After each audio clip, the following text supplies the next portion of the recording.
매일 말씀 묵상 시간, 개인 경건의 시간, 이 안교 교과 방송에 함께 하신 성도님들 안녕하십니까? 이 자리에 함께 하신 여러분들을 진심으로 환영합니다. 오늘도 우리가 묵상하는 말씀 안에서 하나님을 높이고 구원을 확증하고 기쁨과 활력을 찾게 되시는 그런 시간이 되시기를 간절히 소망합니다. 함께 기도하시겠습니다. 하늘에 계신 아버지 하나님, 저에게 새 생명 주시고 언제나 주님의 말씀 안에서 구원을 확증할 수 있도록 인도하시니 감사드립니다. 성령의 역사하심이 저희 마음 가운데 살아 숨쉴 수 있도록 오늘도 주님 앞에 무릎 꿇고 간구하오니 이 시간 우리와 함께 하시고 당신의 음성을 듣게 하여 주옵소서. 선악의 쟁투에서 언제나 주님 편에 서서 승리를 쟁취할 수 있는 저희 모두가 될 수 있도록 인도하여 주옵기를 예수님의 이름으로 간절히 기도드립니다. 아멘. 오늘 화요일 소지는 지구로 옮겨진 전쟁이라고 하는 제목입니다. 선악간의 대쟁투를 알려면 죄의 기원과 사단에 대해서 분명하게 알아야 할 것입니다. 그래서 이번 주 교과에서는 사단의 타락과 그 과정을 계속해서 다루고 있습니다. 그것을 간략히 요약하면 이렇습니다. 사탄은 광명한 천사였고 천사의 우두머리였습니다. 창조 이전에 하늘에서 그가 교만해져서 하나님과 대적하다가 땅으로 쫓겨나게 됩니다. 그리고 에덴 동산에 살고 있던 아담과 하와를 유혹해서 범죄하게 만들었습니다. 여러분들 분명히 아시죠? 이러한 사실조차도 성경 몇 군데에서 기록되어 있는 구절들을 저희가 비교하고 연구해서 깨닫게 된 그런 내용들입니다. 죄에 대한 이러한 일련의 내용들을 종합해 볼 때 성경은 사단의 존재와 타락에 대해서 말은 하고 있지만 구체적으로 그리고 집중적으로 완전히 파헤쳐서 이렇게 폭로하는 식으로 말하지 않고 있다고 하는 것을 우리가 알 수 있습니다. 죄의 발생과 본질에 대해서 우리의 능력으로는 다 이해할 수 없음을 말해주고 있는 것입니다. 우리는 성경에서 밝히고 있는 이런 몇 가지 사실 외에 다른 사항들에 대해서는 결코 다 이해할 수가 없을 것입니다. 하나님의 창조가 완전했는데 왜 루시퍼는 타락했고 인간은 왜 타락하게 됐을까요? 이런 것들에 대해서 논리적인 해답을 찾고자 사람들은 노력했습니다. 그리고 만들어낸 이론 하나가 바로 예정론이라고 할 수 있습니다. 하나님은 사단이 타락하도록 예정하셨다는 것입니다. 아니 적어도 사단에게 그런 악역을 맡기셨다고 하는 것입니다. 따라서 아담과 하와의 타락도 예정하심에 따라서 된 것이라고 하는 것입니다. 이런 것들이 예정론자들의 얘기입니다. 예정론자들이 다 그렇게 주장하는 것은 아니지만 상당수의 예정론자들의 입에서 그런 주장을 듣게 됩니다.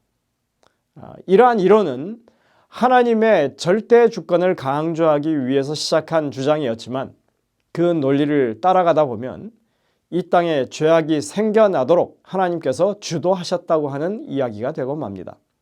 그리고 하나님을 죄를 고안한 분으로 생각할 수 있게 되는 아주 위험한 그런 발상이 아닐 수가 없는 것입니다. 나아가서 예정론은 사람들이 선을 행하는 것에 대해서 별 비중을 두지 않아도 된다는 사고를 할 수 있게 만드는 것입니다. 멸망받기로 작정된 사람들은 무슨 선한 일을 해도 기회가 없고 구원받기로 예정된 사람들은 무슨 악한 일을 해도 결국은 구원받게 될 것이기 때문에 그렇습니다. 이런 사상은 종교개혁 당시에 칼빈이 만든 사상이라고 생각하지만 그렇지 않습니다. 이미 기독교 안에서 초기부터 그런 주장이 있어 왔습니다. 우리가 어거스틴이라고 부르는 그 유명한 교부 아우구스티누스가 바로 이 예정론의 창시자라고 알려져 있습니다. 종교개혁 당시는 사람의 의지와 행위를 매우 강조했던 시기였습니다. 그런데 염증을 느꼈던 사람들이 믿음으로 말미암아 구원받는다고 하는 이 이론에 매우 열광하게 되었고 자연스럽게 하나님의 은총으로 주어지는 이 예정론까지 기독교의 주요 교리로 자리 잡게 되었던 것입니다. 조금 단편적으로 설명을 했기 때문에 아마도 여러분 생각에 기독교가 어떻게 그런 말도 안 되는 이론을 따랐을까 의심하는 분들이 계실지 모르겠습니다. 이렇게 예정론을 선택한 그런 시기는 보면 모두 인간의 자유의지와 행위를 지나치게 강조하는 사상이 유행하던 그런 때였다고 하는 점을 우리가 알아야 합니다. 기독교는 이런 대립 가운데에서 인간의 행위 중심이 아닌 하나님의 주권으로 은혜로 구원을 예정하신다고 하는 그런 쪽에다가 손을 들어주었던 것입니다. 하지만 여러분, 이 문제는 결코 양자택일의 문제가 아니었죠. 믿음으로 구원을 얻는다는 그 말씀과 인간의 자유의지를 중요해야 한다고 하는 그것 둘 다 동시에 만족해 할 수 있는 이해가 있는 것입니다. 바로 재림교회가 오늘날 이해하고 있는 그것이 그런 내용입니다. 그래서 우리는 이 죄의 시작과 근원에 대한 문제를 신중하게 이해해야 마땅한 것입니다. 하나님은 지구를 창조하실 때 완전하게 창조하셨다고 성경은 말합니다. 성경은 하나님이 지으신 그 모든 것을 보시니 보시기에 심히 좋았다라고 기록하고 있습니다. 그 어디에도 악이나 죄의 흔적이 없었습니다. 하나님은 루시퍼에게 주셨던 것과 동일한 선택의 자유를 아담과 하와에게도 주셨습니다. 하늘에서건 땅에서건 하나님께서 자유의지가 없는 로봇을 원하신 것이 아니었던 것입니다. 인간에게 선택의 자유가 있었음을 확실하게 보여주는 것은 바로 에덴 동산에 선악과를 두신 일이었습니다. 동산에 그 나무를 두시고 이름하여 선악을 알게 하는 나무라 했습니다. 창세기 2장에 보면 타락 이전에 아담과 하와에게 선악과에 대해서 그것을 먹어서는 안 된다고 말씀하고 있는데 그것은 그들에게 선택권이 있음을 확실하게 보여주는 말씀인 것입니다. 영감의 교훈에 보면 이렇게 말합니다. 도덕적 존재로 지음받음. 우리 시조에게 선악을 알게 하는 나무에 대하여 가르쳐 주셨고 그들은 사단이 타락했다는 사실과 사단의 말에 귀를 기울이는 것이 위험하다는 것에 대해서 잘 들어 알고 있었다. 그러나 하나님께서는 그들이 금단의 열매를 먹을 수 없도록 만들지 않으셨다. 하나님께서는 그들이 그분의 말씀을 믿고 그분의 계명을 순종하여 살든지 아니면 유혹자를 믿고 하나님을 불순종하여 멸망당하든지 자유롭게 선택할 수 있는 도덕적 존재로 두셨다. 살아남는 이들 37쪽에 이렇게 기록하고 있습니다. 분명히 사단의 타락과 유혹에 대해서 경고가 미리 주어졌었습니다. 아담과 하와는 무방비 상태로 있다가 느닷없이 공격을 당한 그런 상황이 아니었습니다.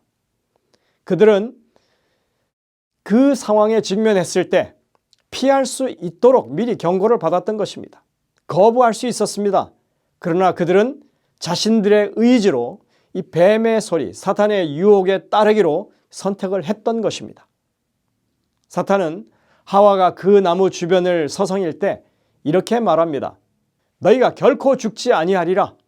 너희가 그것을 먹는 날에는 너희 눈이 밝아져 하나님과 같이 되어 선악을 알 줄을 하나님께서 아셨기 때문이다. 다시 말하자면 이 나무의 열매를 먹으면 존재의 새로운 영역으로 들어간다. 너는 신나는 경험을 하게 될 것이다. 이전에 알지 못했던 황홀감을 느끼게 될 것이다. 하나님이 너희에게 이걸 숨기고 있었던 거야. 하와, 자, 어서 금지된 열매를 먹어봐. 하와의 뒤를 따라서 아담이 잘못된 선택을 하게 되었을 때 그들은 하나님이 영원히 닫아두기를 원하셨던 이 죄의 문, 고통의 문, 죽음의 문을 연 것이었습니다. 만약 아담과 하와의 불순종이 하나님의 예정에 의한 것이었다면 아담과 하와는 별 방도 없이 그렇게 해야만 했던 것이죠. 그들은 범죄를 원치 않았음에도 불구하고 불가항력적으로 그 범죄를 행한 것이어야 마땅한 것입니다. 그래서 그 책임은 그 죄를 범하도록 예정하신 하나님께 돌릴 수가 있는 것입니다. 창세기 3장 초반에 사단의 유혹이 어떤 결과를 낳게 되는지에 대해서 성경은 설명합니다. 로마서 3장 23절에 이렇게 말하죠. 모든 사람이 죄를 범하였음에 하나님의 영광에 이르지 못했다. 그리고 로마서 5장 12절에 이렇게 말합니다. 그러므로 한 사람으로 말미암아 죄가 세상에 들어오고 죄로 말미암아 사망이 들어왔나니 이와 같이 모든 사람이 죄를 지었으므로 사망이 모든 사람에게 이르렀느니라. 하나님은 먹으면 반드시 죽으리라고 경고하셨습니다. 사탄은 먹어도 절대 죽지 않는다고 장담했습니다. 여기서 이 말씀들이 밝히는 것은 바로 이런 것입니다. 사탄이 했던 말처럼 아담과 하와가 선악과를 먹는 즉시 죽지는 않았습니다. 그런데 하나님의 말씀처럼 그들의 불순종이 이 땅에 죽음을 가져왔고 모든 사람들이 죄 가운데서 죽는 그런 운명으로 바뀌게 되었다고 하는 것입니다. 본질적으로 죄는 하나님께 대한 반역입니다. 죄는 우리를 하나님으로부터 분리시킵니다. 하나님은 생명의 근원이시기 때문에 그분과 분리된다고 하는 것은 사망에 이르는 것을 의미합니다. 또한 걱정과 불안과 아픔과 그리고 질병을 마주하게 되는 것입니다. 이 세상에서의 고통은 궁극적으로는 죄로 황폐해진 땅에 살면서 겪는 결과인 것입니다. 그러나 이것은 그 고단이라고 하는 것이 하나하나가 다 내가 직접 죄를 졌기 때문에 그 죄의 결과로 당하는 것이 아니라 우리 모두가 이 땅에 살기 때문에 그 영향권 안에 있다고 하는 그런 의미인 것입니다. 하나님은 분명히 우리가 죄를 짓고 죽음의 계급에 떨어져 멸망하는 것을 원치 않으십니다. 그렇게 되도록 예정하지 않으셨습니다. 그렇다면 에스겔서에 나와 있는 이 말씀은 거짓말이 됩니다. 주 여호와의 말씀이니라 나의 삶을 두고 맹세하노니 나는 악인이 죽는 것을 기뻐하지 아니하고 악인이 그의 길에서 돌이켜 떠나 사는 것을 기뻐하노라. 이스라엘 백성아 돌이키고 돌이키라. 너희 악한 길에서 떠나라. 어찌 죽고자 하느냐 하셨다 하라. 여러분은 이 말씀을 어떻게 들으십니까? 만약에 인간 중 누구 하나를 무슨 수를 써서라도 멸망당하게 예정해 놓으셨다면 과연 이런 말씀을 하실 수가 있겠습니까? 여러분들 이 말씀이 죄로 말미암아 멸망당하게 될 모든 인류를 위한 하나님의 사랑 어린 하소연으로 들리지 않으십니까? 지금도 여전히 이 선악의 대쟁투는 진행 중입니다. 하나님께 대한 오해가 있었다면 우리는 말씀을 통해서 그것을 바로잡고 하나님과의 관계를 바르게 세울 필요가 있는 것입니다. 오늘도 우리의 구원을 위해서 대쟁투에 앞장서고 계시는 주님 뒤에 서시는 우리 모두가 되시기를 간절히 소망합니다. 기도하시겠습니다. 하늘에 계신 아버지 하나님, 죄라는 것이 하나님이 정하신 뜻대로 인류가 어쩔 수 없이 겪어야 할 숙명이 아니라고 하는 것에 대해서 다시 한번 깨우쳐 주시니 감사드립니다. 여전히 하나님은 우리가 바른 선택하기를 원하시고 또 아담과 하와가 섰던 그 하나님의 명령을 따를 것인지 사단의 소리에 귀를 기울일 것인지 선택하는 기로에 우리가 매번 설 수 있다고 하는 것을 기억하게 하시고 주님의 능력을 힘입어 바른 선택을 하는 저희들이 될 수 있도록 인도하여 주옵소서.